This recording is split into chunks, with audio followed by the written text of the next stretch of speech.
Chris Coulter from Coulter Wines in the Barossa Valley. Thank you so much for joining me. How are you? I'm really good, mate. Yourself?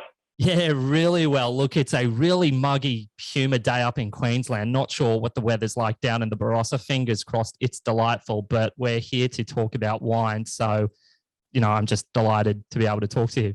So let's get down to business. Coulter Wines, it's a project. You started off the advice you got from a friend. That's sort of where you are now. But if we take a step backwards, what I'm absolutely fascinated to talk to you about is your life before wine and how that led to you getting involved in the wine industry and then starting off your side project. You were a chef. Yeah. So just to take a step back from that, so I grew up on a dairy property in the Yarra Valley, which I think gave me a bit of a pre-experience of wine. And my father was a collector of wine. He had a lot of great old Australian wines that I look at in retrospect now. When I was 10 years old, I didn't really see the significance of some of these wines, but he had some old, Potts Bleasdale, some old Morris O'Shea wines. And now I look back on that experience, that kind of set me up. It gave me that intrigue into wine. So then I became a chef at around about 15 years old. So I just wanted to leave school, and my mother said, "You can leave school, you've got to find a job. So I'll fix you. I'll go and get apprenticeship as a chef," which I did. I worked as a chef for 22 odd years. And then at 35, I did a winemaking degree. So it's basically a applied science degree in enology. Mm-hmm. Can we talk about chefing for a second? Why chefing? Of all the different things you could have done, all the different apprentices, etc., you went to the kitchen. Why was that? I think it was, it was probably a bit of a means to an end for me. Yeah. I really wanted to leave school. I found school boring. I was just getting in trouble all the time. I just wanted to get out and earn some money. And I had a couple of mates who were chefs, and, every time I'd go and see them at the back of the kitchen, they'd have cigarettes and beers. And I thought that this looks like a pretty cool profession to be in. So that's probably what swayed my decision. And taking everything that I know now back to the kitchen, I'm so glad I did it, because it's such a rewarding environment. It's a hard environment, but you meet amazing people. You get to taste amazing food. You get to work with amazing products, and it's very similar to the wine industry in the fact that it's very passion driven. You don't get a lot of people long-term hospitality who don't love it, and I think that's similar to wine. You don't get a lot of people in the wine industry long-term who don't love it. Mm-hmm. So it's probably in a subconscious sort of way set me up for what I'm doing now.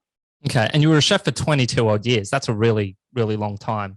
You must have been pretty good at what you did. Can you just give us a walkthrough of where you were, the sort of things that you liked doing, etc.? Bit of insight into chef life.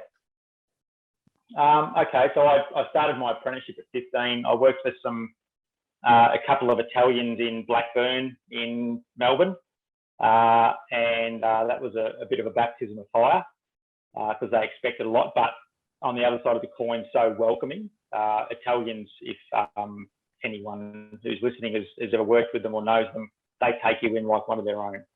Yeah. And that was a fantastic experience. Then I shifted to Queensland and then ended up working on Dunk Island as a chef up in a resort there. That was an amazing experience. And then I ended up running kitchens in Toowoomba. So look, cooking taught me discipline and leadership and attention to detail, I think. Mm-hmm. It's a great career. Intense, and they're high intense environments. I mean, I've spent a little bit of time in kitchens, and it was nothing I did sort of growing up. I went from school to university into the professional life, and it was sort of I hit a stage where I actually wanted to explore a lot of things that I never had the opportunity to explore. And I had some very accommodating friends who let me come in and do some hospitality work over a period of time. And it was awesome. insofar as I got to see a world that I hadn't previously experienced, and the perception I had of it was just completely revamped. It was high intensity, so organized, hierarchy, just a really terrific environment. And I really kind of regret not actually taking the time, maybe while I was at uni, to go into those environments, because I think you learn so much from it in terms of just general life skills. Yeah, absolutely. What you just said is exactly right. It's organised chaos to a certain degree. So it's an environment where we are so busy and put under pressure that you're falling back to structures and discipline and what you have actually learned, what you've been trained to do. And I think winemaking, particularly in vintage, has a lot of crossovers to that as well. Mm-hmm. But yeah, kitchens are great. I had a brilliant time in the kitchen, and I met some really interesting characters. Okay. You meet some really different people. Yep. Okay. At what stage did it occur to you? So you're in the kitchen cooking up, Michelin star meals. What point did you go, I'm done with this? I want to go into the wine world.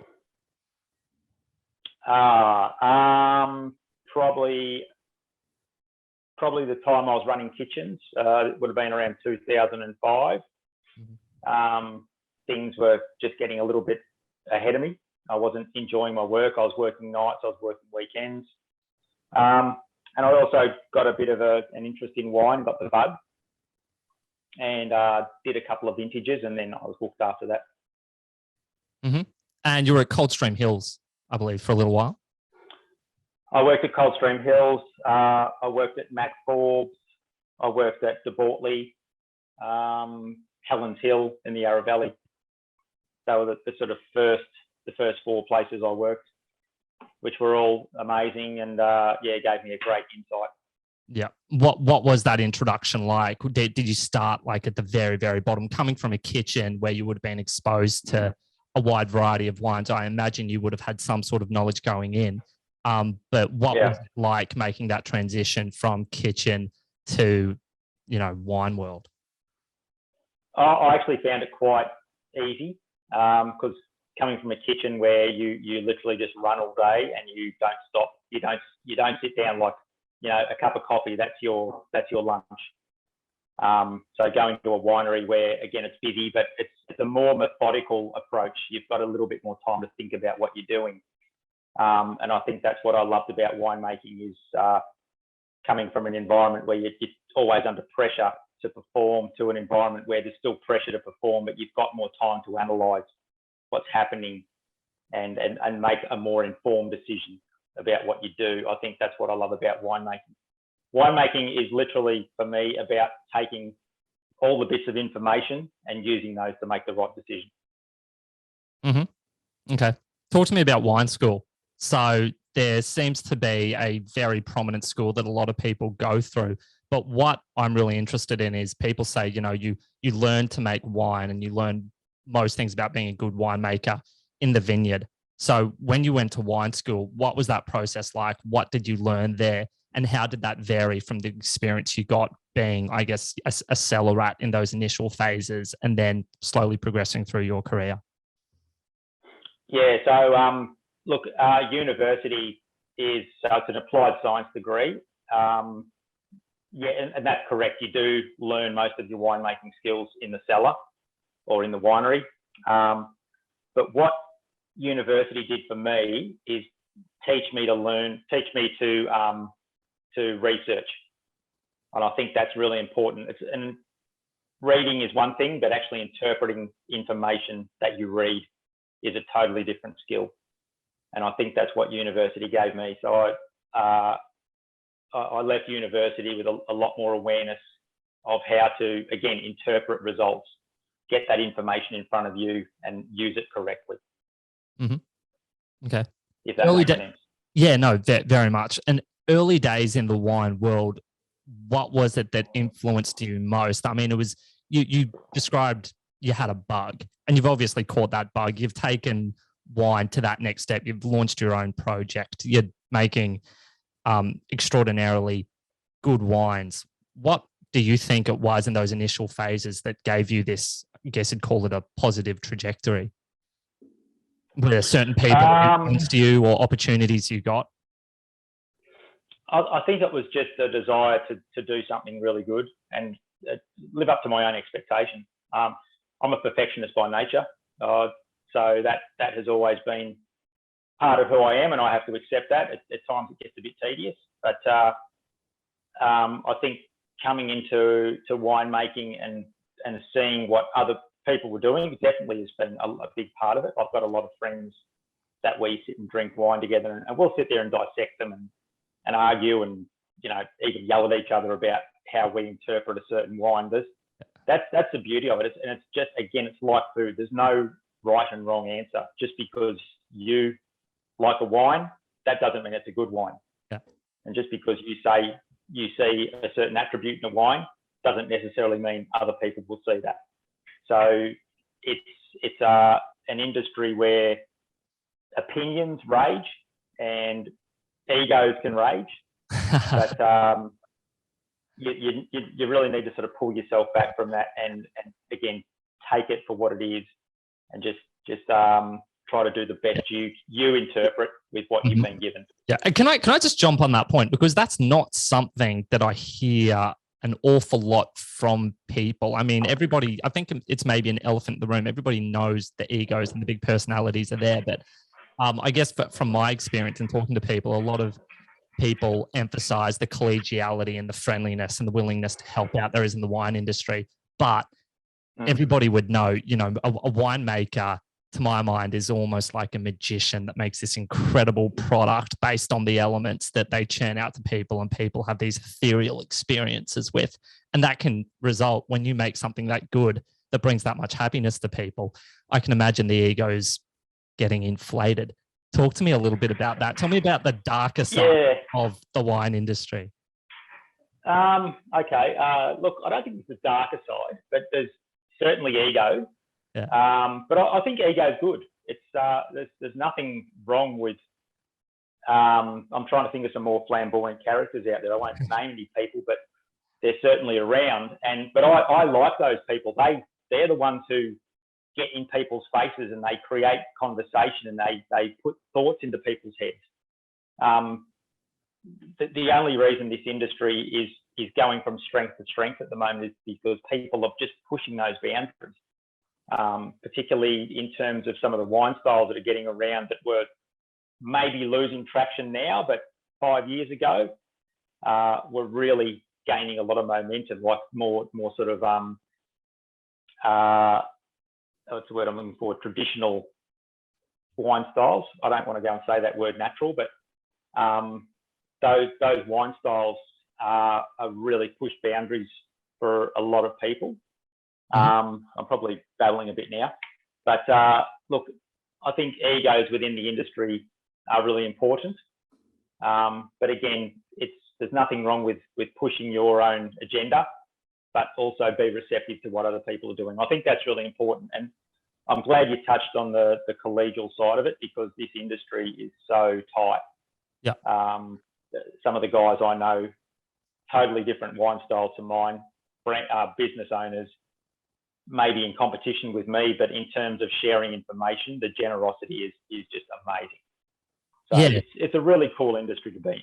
That's something I've been really fascinated to hear about, how many winemakers or wine personalities got their start because they started talking to another winemaker who said, hey, come on and give me a hand, or people banding together for a common cause to push something, I guess. Like you got your first families of wine, I guess, who, you know, quite big scale, but have banded together to try and promote Australian wine internationally. And that's something I might ask you about in terms of the changing direction of wine. You said the word traditional, and then people throw words around like natural, organic, biodynamic, etc. What is it that has sort of, it seems generally there has been a bit of a shift in direction in terms of those more traditional winemaking methods. And to your mind, what has influenced and or caused that? So I think it's important we just think about those three terms you use. So natural is, I suppose the natural, it's a really hard one. Again, we could get 10 different winemakers and have 10 opinions on this. my interpretation of natural wine is guys that don't add any sulfur, I think. But sulfur is a natural element. So therefore, my wines by default are natural, in my opinion. I'm putting a disclaimer there right now. That's my opinion, and yeah. I respect other people's differing opinions. When you talk about organic and biodynamic, that's more vineyard practices. And I think those two practices in the vineyard are really, really important. I really love biodynamicism, I think you pronounce it, and organic practices also very, very good for the environment, and done correctly can just produce some phenomenal fruit. I think a really good example of that is Ron Lawton up at Jasper Hill. He does his biodynamic in his vineyard, and his vineyard is just pristine. So that's the first part of it. Then the second question of where have these styles come from, like the more natural style, I think it's more, there's probably a few parts to that, but I think people in general, or the consumers in general, are more conscious about what they're putting in their bodies. So chemicals are definitely something a lot of, particularly younger people, don't want to take into their bodies or support being used in grape growing. And the next part of that is a lot of consumers out there are looking for something a little bit more different, maybe a bit more edgy, again, more thoughtful in the way they've gone about the practice of making that wine. I think for producers like me, I'm totally comfortable with how I do everything I do. My wines are definitely not natural. I try to be as clean and efficient as possible and just look after every minute detail. But I'm thoughtful in what I do. I think some of the bigger companies in the past have used a lot of chemicals growing their fruit, and that has kind of got some negative feedback in the media. So yeah, it's a really, really vast question. Mm-hmm. If you put aside, I guess, the health implications of it from a consumer perspective, this is something I like talking to people about, because I think it's something that is sort of increasingly hitting consumers in the face when they walk into bottle-os, and they'll see maybe a label under a bottle saying organic or something, and they go, do I buy that one or do I buy that one? What's with the non-label? What's going to give me a better wine drinking experience? Is there a noticeable difference in an organic or even a next level biodynamic wine than there is with one that hasn't been made using those practices? Not necessarily. It's more a little bit more respect, I suppose, for the environment.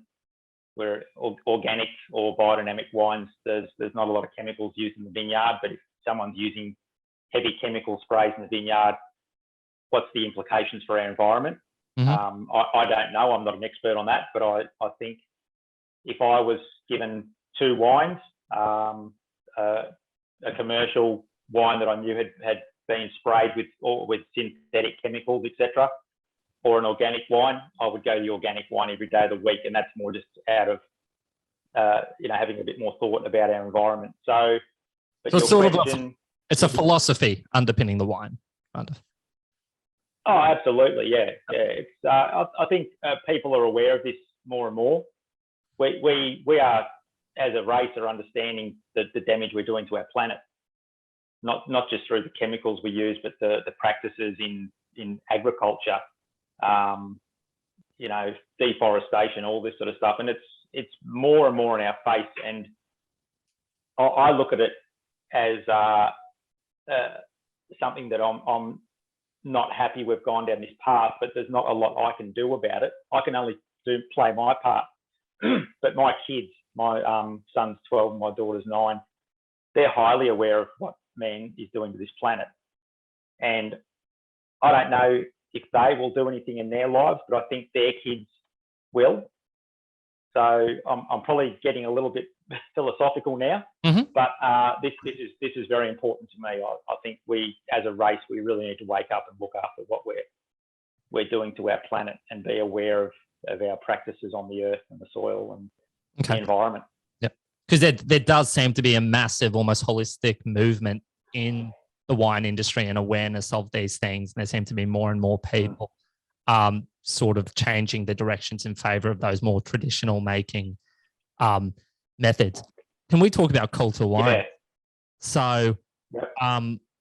I've read there was a friend of yours who was in a very, very resourceful way making brilliant wines. And you sit down, you have a chat with him. Next minute, you've launched your own baby, your side hustle, which turns into Coulter Wines. And you're making, not long after, top shelf wines, which are getting terrific reviews. Short version, can you unpack that for me? Okay, so I caught up with a mate who I went through university with. He was living in Melbourne, he'd started his label, and I was working for a massive company, had access to this huge winery with all this equipment, and I was doing nothing. And I caught up with him, and we sat down one night and shared a few glasses of wine, and I walked away from that encounter, and I was like, God, you know, this guy is just killing it. What am I doing? I need to get amongst it. So walked away from that. And then that same, I think it was the next vintage, would have been 2015. I bought a ton of Sangiovese grapes and did a 100% whole bunch Sangiovese ferment, bottled it, sold out in about 3 months, and just went on from there. So that was 15. 16, I did Sangiovese, Chardonnay, and Barbera, all from the Adelaide Hills. Again, sold out very quickly, and it's just escalated from there. So it's been a fairly rapid trajectory, but it's so much. I'm having so much fun doing it. There's a lot of challenges surrounding it, but it's been a real expedited growth. And the guy I caught up with, his name's Sam. I'll give him a plug. So the wine brand is Conpiramaru, and there are a couple of mates of mine. So there's Sam Cook and Alistair. Can't even think of his bloody name. Anyway, and they've got their own wine brand, but they're doing some really interesting stuff, and they're kicking goals as well. So those guys were probably the inspiration for me getting off my ass and doing something. Okay. Number of questions I want to ask off the back of that. So you're obviously, you've mentioned you're a perfectionist. I mean, I guess you'd have to be to make wines of the quality you're making. But how much work goes into that? I understand that it started as a side hustle. So you're making wines for somebody else by day, by night, when you're in your own time. You're investing your heart and soul into this thing that you're extremely passionate about. I mean, is that as all-consuming as it sounds? Oh, absolutely, yeah. It's I think about it all the time, but I love it. So it's not a job; it's a passion. Absolutely. I consider my work my hobby. If I wasn't earning money doing it, I'd probably do it anyway. So yeah, absolutely. Mm-hmm. And you said you were sitting around on your ass doing nothing, and these friends came along and inspired you. I imagine you weren't literally doing nothing. I mean, you were working for a bigger winemaker. Am I kind of correct? You are, yeah, you're correct. Oh, look, I'm probably being a bit hard on myself, but I was doing a day job, and that was it. Yeah. Well, what is the difference? Most of us can do more. Yeah. Okay. And what is the difference between big winery practices and smaller winery practices? It's something I'm very interested in talking about in terms of the contrast between your really, really small family-owned run wineries. Maybe an example is yours. It's pretty much you. It's what you pour your heart and soul in. And then you've got Treasury Estates over here who have an umbrella of 50 million different wineries underneath. And there is at the core of that, I think I'd be safe in saying, you know, they both want to make wine. They both want to make good wine, but the philosophy is different at the end of the day. What are your perspectives on that point? Look, I think it comes down to more access to resources. So you're a lawyer, correct? Yeah. Yes. Yeah. So if you're working for a big firm, and let's say you had 10 associates and whatever, I'm not sure how all the terms, versus you, little shop in Koran there practicing law. This side, you would have so many more resources, but your job would be very pigeonholed to a couple of issues or a couple of specialities, I suppose. Mm-hmm. Yet over here, you lack of resources, sort of doing it hard in the trenches, but so much more fulfillment in your job. I would imagine. I think that's how I see it. So as a small winery, you're sort of doing everything. You're making all the decisions. You're covering a broad spectrum of parts of the process. So fruit sourcing, wine making, label design, bottling, logistics, accounts, marketing. Whereas in a big company, as a winemaker, you would look after maybe white wine, and that's it. Mm-hmm. That's the difference I see. Okay. Over the course of the journey you've had so far, could we spend a little bit of time talking about highs and lows? So in preparation for this interview, I tried to do a little bit of a scouring around, a bit of reading up, and I found an interview you'd done for a mob up here in Queensland, of all places. One of the few places up here that I think are selling your wines. I understand they can be a little difficult to track down on this side of the border. But you said that more words to the effect of, there aren't necessarily low points. It's always a struggle. And when you're investing your heart and soul into something, is that the case? Have there ever been moments where you remember going, that was the turning point, that was the low point that sort of led to this upward trajectory? And then equally and oppositely, are there moments where you've gone, that was the pinnacle of this moment, that's where I knew that this was going to turn into something really, really special? Look, yeah, I'll stick with that story. The low points, I don't think there is any low points. There's certainly been challenges. I think probably one of the hardest periods for me was, I reckon around March 2020, when we had that first sort of, or March or April, that first sort of COVID response in the country, and businesses started shutting down. People weren't buying. Cash flow came to just about a grinding halt. I found that period from sort of March through to around July, August, September, very difficult, because I'd bought a lot of fruit and I wasn't being able to pay my growers. That was really difficult. But coming out of that has been really promising, because I think there's been a lot of positivity after that period. We're still in a fairly tough period in the industry, but there is still some positivity. So look, I wouldn't say there's any low points, but it's a challenge. It's always a challenge. You can't just sit back. You need to be out there, pushing your brand, building awareness, talking to people, looking at new ideas. And then for 3 months of the year, you sort of head down, bum up in vintage, so you're not really doing anything at all. Yep. So outside that period, that's when you need to be really working. Inside vintage, just focus on making wine, get the wines right, and then everything looks after itself after that. If you make good wine, you're halfway there. Yeah. Okay. And once you've made good wine, you sell it. Where do you sell it? What's the scope of where you target? And for people up here in Queensland, is it best to go to you directly to get your booze? Look, they can certainly come to me directly. There's a few places up there who stock it. So there's Bedica is one place. Black Sheep Bottle Shops have it. Who else up there has it? I can't even think. I can let you know if you like. That'd be terrific. Yeah. Some information on that. Yeah. Yeah. But yeah, I sell quite a lot in Melbourne. I've got a distributor in Melbourne who sells quite a lot.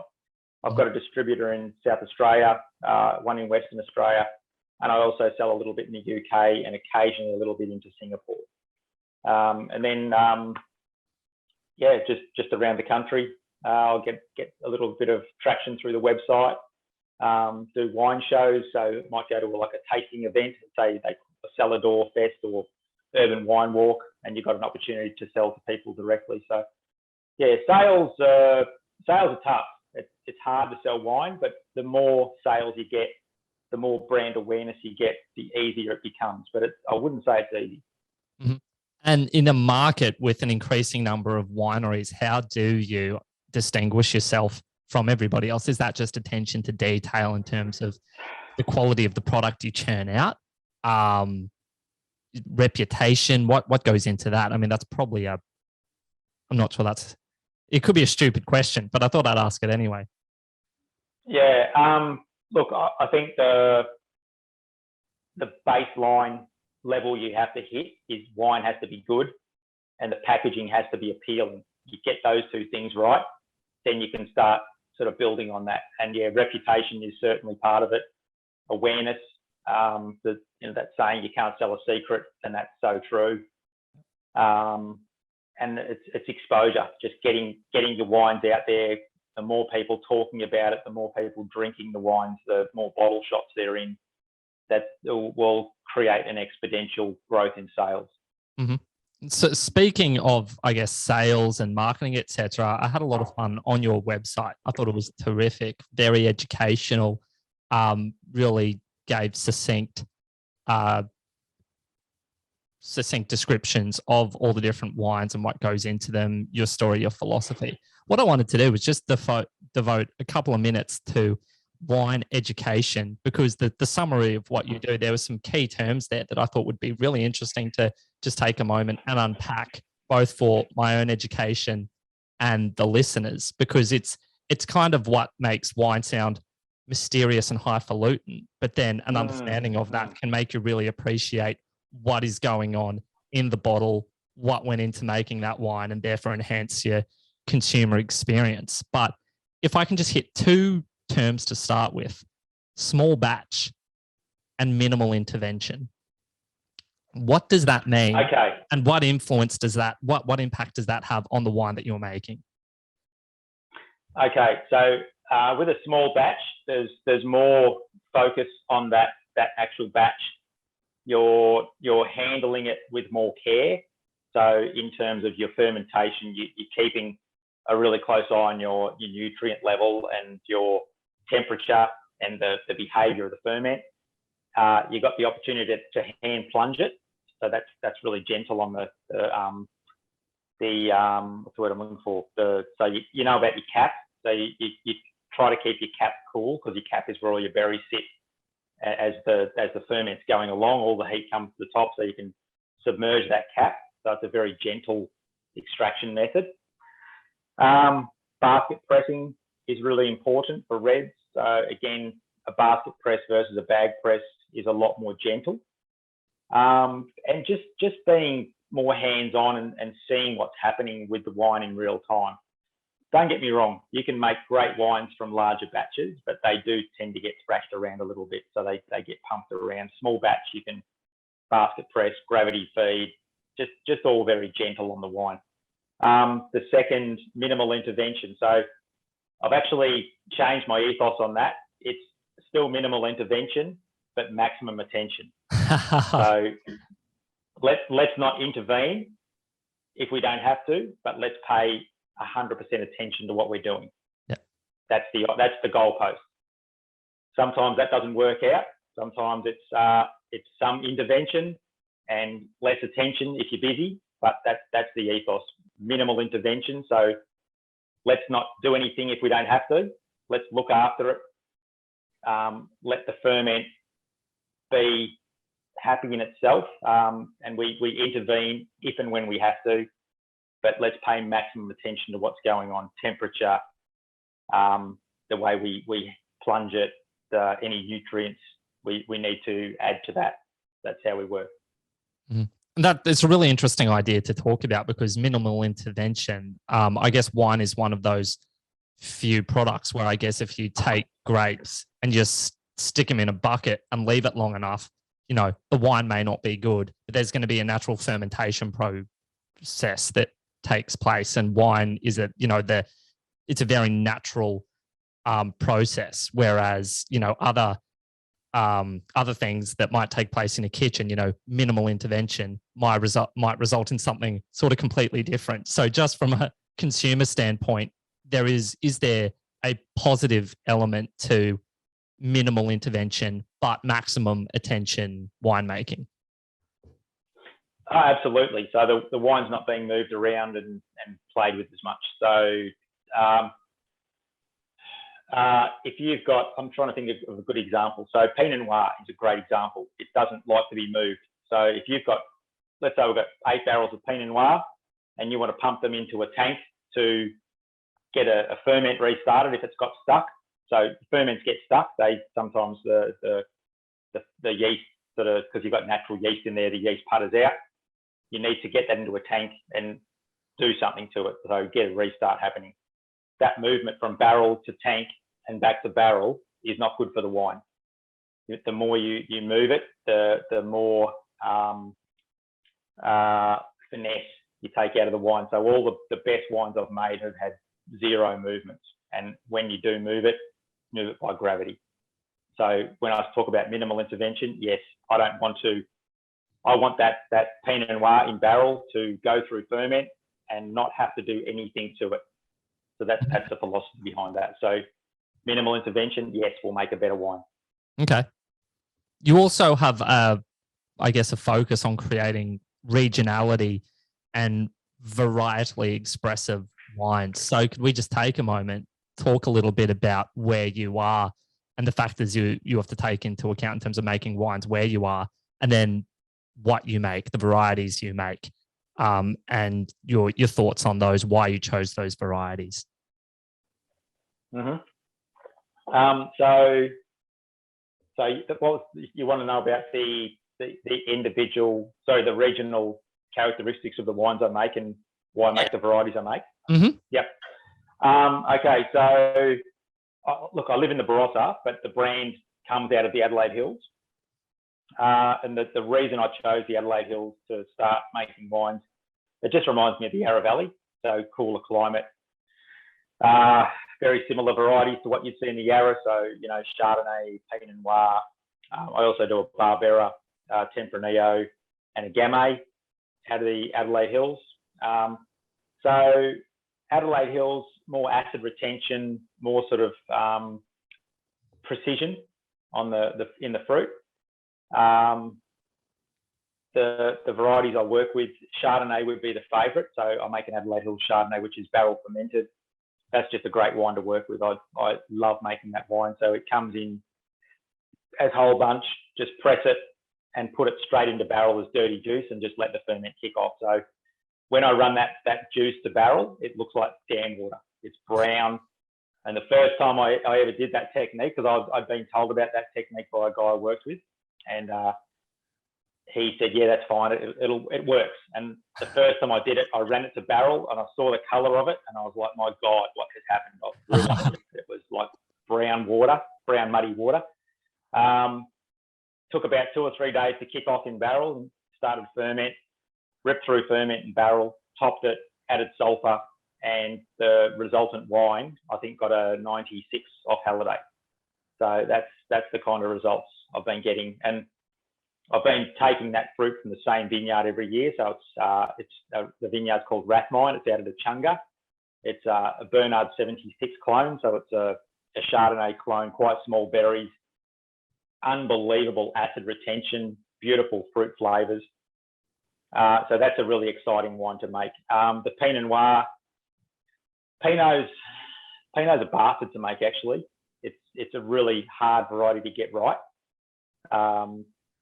So I was taught to make Pinot by Mac Forbes. He worked with Mount Mary, or worked for Mount Mary. One thing he told me about Pinot, he said, let it run hot, don't cool it. And again, quite a scary thing the first few times you do it. And because ferments get hot, a normal, let's say a Barossa Shiraz ferment, you'd keep it between 24 and 26 degrees. And you may go a little bit higher or lower, depending on your philosophies. My first Pinot ferment ran up to about 35 degrees. and it smelled mushroomy and it was hot. Like you walk past it, you could feel the heat coming off it. And I thought, no, trust in the process. And the wine turned out really well. Oh, yeah. So, yeah, that was really exciting. So, yeah, Pinot is definitely a wine. The more I make, the more I'm learning about it. Look, Barbera, Sangiovese, Tempranillo, they're just really fun to work with because they're totally different to anything else we make in a traditional winery. And this year I managed to get hold of some Gamay fruit, and that's been really exciting. Again, quite a good fun variety to make. So, yeah, Adelaide Hills, precision, good acid retention, great colour, good fine sort of wine. So they're not big, bold, fruit-driven wines. They're finer, but quite bright and accessible as young wines. Okay. Is there much that you take into account in terms of consumer trends, in terms of what varieties, etc., you're going to make? A lot of those are European varieties, which have a different, I guess, kind of a different characteristic to your big, bold, massive Barossa Shiraz. Do you make those? I mean, you said you're passionate about them and you just find them interesting and fun varietals to work with. But is there much examination of what people are drinking out there in terms of your decision making? No, not really. No, I do what I like because I think at the end of the day, I've got to stand behind the varieties I make and convince people that these are good wines. And it's not hard to convince people of something if you believe it yourself, I think. But it's funny because I suppose my wine drinking journey and trajectory is probably like a lot of other people in that I'm exploring new things. I like European style wines. So that just happens to work in with a lot of people. So when I first started making wine, one thing I really wanted to do was get that early release wines out there, because as a winemaker, so just to step back a bit, so let's say we've done vintage 2015 in the Barossa Valley. I'm looking at Shiraz and Cabernet in barrel with 5 months of age. And I see these bright, aggressive, tannin-driven structural wines with bright purple colours. The consumers don't get to see that. And I thought to myself, I want to get that experience out to consumers. So that's why I released the wines quite early. So that's something I believe, and it just happens that people have really embraced that philosophy. Quite a lot of people are doing it at the moment. I'm not the first, and I won't be the last to have done that. But people like young wines, and people like what's the word I'm looking for? Quite subtle, acid-driven, expressive wines as well. So. Yep. Projects you're undertaking now and going into the future, is there anything massive going on at Coulter Wines, or is it business as usual, making wonderful, wonderful wines? Yeah, I'll actually show you something. I just saw that at the corner of my eye. So that's a dummy bottle, but this is if you can read that, it's a Sangiovese Cabernet. Yes. That's just a mock-up. But the real label will have diamond point gold embossed, so it's going to look pretty flash. Yeah. So that will be our super premium. So that'll RRP around $50. It's some really good Sangiovese and Cabernet fruit from Adelaide. Bigger wine, brilliant, like bright cherry red, great acid, really good structure. So that's new for us. In terms of what else is new, I don't know. Vintage is around the corner, so we'll see what comes up. Mm-hmm. There's always something happening. We're always trying something new. Yep. That's what makes it such an exciting industry. Another question for you personally. So I ask this to everybody if given the opportunity. And a lot of people, they say that at one point in their life, there's a wine experience they've had that either influenced or changed their lives forever. In terms of they drank something that made them just go, oh my gosh, wine is the nectar of the gods. Not everybody has that experience. I guess some people say, oh, the wine I had last night was the nicest wine I've ever had. Or another person may say, I had a Bordeaux that was 50 years old that just made me want to leave my career and go into the wine world. What was that for you? Have you had that experience, or is it sort of just a continual flow of trying new and wonderful things all the time? Yeah, I've had an experience I'd like to talk about. It probably wasn't a defining moment for me, but it certainly made me prick my ears up about how special this industry is. A really good mate of mine, he's the fine wine manager at Prince Wine Store in Melbourne. His name's Roscoe. He's a fantastic guy. And one year I went to his birthday party, and we all went out and we drank and whatever else. We all came back to his apartment, and it was about 2 a.m. And he had a bottle of 2001 Chateau Yquem, so 100-point Parker wine, and it was a bottle, not a half bottle. He cracked this wine, and then the next thing, we were sitting there and everyone had gone. So the 10 people had sort of rocked up to his place. Half an hour later, they'd sort of all disappeared. So myself and Roscoe sat there and drank this wine. There was actually one other guy there, I lie, another fellow. But we were drinking this, and you'd swallow it, and then you'd time the length of this wine. You could still taste it in your mouth after a minute. And I've never ever had that sort of experience. So that was a defining moment for me. Just like, it's a dessert wine, and I'm not necessarily a dessert wine fiend, and I'm sure a lot of people would write off Yquem and say, oh, it's a sweet wine. Of course, people like it, but we could taste lemons and limes on the back of our palate a minute later. Yep. So anyone who knows about wine would agree that's got to be something fairly special. Yep. That's incredible. I haven't had an experience like that. Fingers crossed, maybe one day I will. I'm still waiting for it. My last question for you, Chris. So we've spent a lot of time talking about your winemaking, your career, what influenced that. Something we haven't really spoken about, but I know it has a big impact on you. It's something you're very passionate about is your family. I know you've got a couple of kids. You've got a beautiful wife. Can you tell me a little bit about that? What influence they have on you, a little bit of the story, and how they interact with your wine experience. Okay, so yeah, my wife Rebecca, we met when we were in our early 20s. We had 2 children. So my son's 12, my daughter's 9, Keegan and Riley. Look, we're a very, very close family. We spend a lot of time together. We're very supportive of each other. We really encourage communication and love and respect for each other within the household. Look, they're my biggest supporters.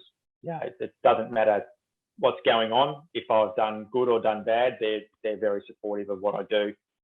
And they're certainly very, very aware of what's happening with the brand. My son gets on his phone and Googles me and says, "Oh, Dad, someone's put a review on about you," and all this sort of stuff. So I hope I'm an inspiration to them to achieve what they want to achieve in their life, and nothing will hold them back. I'm sure they will, because they're really, really bright kids. And look, my wife, as much as she loves being involved, she's happy just to take a back seat. I think she likes the peaceful life we live in the Barossa. So yeah, look, they've been massive supporters, absolutely. And they are, people talk about their rock, they are my rock. Yep. No doubt about that. That's wonderful. Yeah. Life in the Barossa in, I guess, 60 seconds or less. What's that like? I mean, people may imagine this beautiful green wine devoted valley where everybody's happy and skipping around. Is it as good as it actually sounds? It's not far from that. Yeah, it's a small. The place we live in is called Tanunda. It's a small little hamlet. I think it's like a population of 4,000 people. You could look that up, actually. Very, very close community. Our kids ride their bikes to see their friends' houses. We catch up with people. We drink wine together. We talk. You go down the supermarket, you'll run into 4 people you know. There's always winemakers' lunches on. There's so much going on. It's a fantastic place. So we love it. It's home. Yep. Okay. Last question for you, Chris. So, consumers, people like myself wanting to get the most out of their wine drinking experience. What are some tips in terms of being able to take something like this and just appreciate it? It depends what level you want to absorb yourself, I suppose, or immerse yourself. If you're like me, I like to know why something tastes the way it does. I would say read, talk to other wine people, and drink. You learn so much from drinking, and also drink with friends. Discuss wine. Look, whenever I'm with mates and we open wine, we sit there and discuss it, as I said, and we'll have. Can you hear me? Yeah, something just happened, but yeah, just lost hear the earphones. Can you hear me? Yep. Good. So yeah, those things: read, drink, talk, share experiences, and learn about the great regions. So I think, to me, Burgundy is probably the premier region at the moment. Italy, again, your Barolos, your Nebbiolos, your Sangioveses, really important to learn about those. Learn about the great regions of the world. Just have that thirst for knowledge.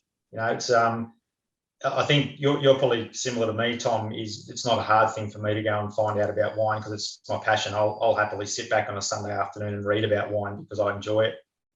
Go to the bottle shop, buy the wine that you don't see, that you don't understand. If you pick a wine up and go, my God, what is that? Might be in French or Spanish or from the Canary Islands or from Greece. Buy it. Go and drink it. You won't know what it's about until you've sat and experienced it. Google it, find out about it. Just learn. That's my advice. I love your thoughts. I was talking to a mate about this the other night. We were sitting down having a bottle of sparkling, and we were talking about the spirituality of wine, and that means different things to different people. I'm a Catholic, so wine is such a part of what I do religiously, which I absolutely love. It just takes on this whole other meaning. But you've got, a liquid in a bottle that has 6,000 years of history, that has different expressions from all these different countries. So much history within those different countries, the Romans, the Etruscans in Italy, the Armenians in Armenia and Georgia.